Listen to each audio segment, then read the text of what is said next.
Well, anyone watching Juan Pablo on The Bachelor, or anyone reading the internet for that matter, knows that it has been one of the most dramatic seasons of The Bachelor ever. And this week's Fantasy Suite dates gave the reality show surprisingly a real dose of reality that viewers haven't really seen in the past 17 season.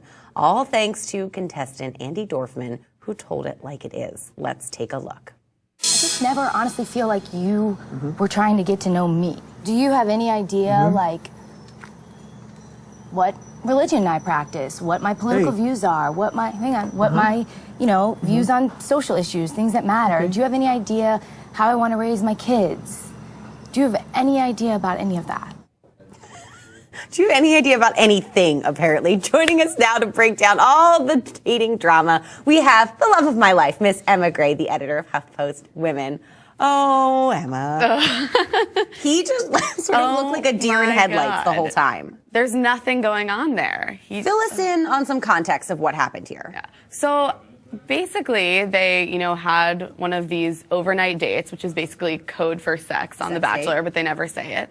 And he left the date feeling like, we had fun, we laughed. And she left it being like, this is definitely not a person that I want to spend any more time with, and really called him out on it and sort of exposed the sort of farce that exists on a reality show like this, where those conversations about things that actually matter, politics and socioeconomics and career aspirations and, how you're actually going to raise your children, never come up. And we're supposed to suspend our disbelief and, accept that somehow people could be madly in love and never address these core issues. So it was kind of refreshing. As a viewer, are you happy that you saw this side of it, or does it sort of ruin the mystery, the magic? No, I don't know. I think it was awesome. I think it's, this has been on for so long. It's been so formulaic, and I think it's time that they got some people on there who are actually going to mix things up and, show being like a smart woman who's actually going to call this guy out. Of course,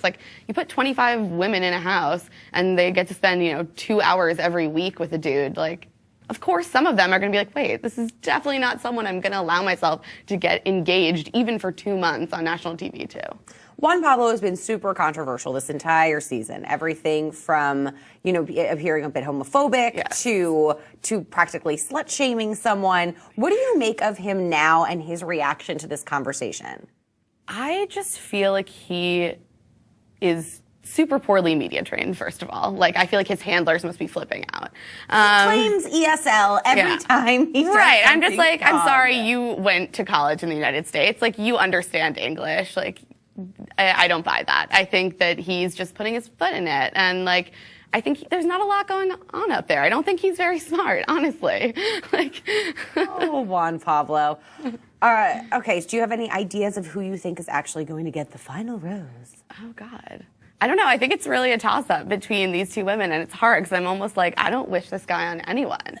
I actually wonder if he's going to propose at all, actually, because I think it doesn't really seem to me even in this sort of fake world that either of those relationships are really ready to, for a sparkling Neil Lane diamond. Ooh, Juan Pablo is doomed. All right, Emma, thank you so much for joining us. And to read Emma's full piece on last night's episode of The Bachelor, you can check it out in our resource well below.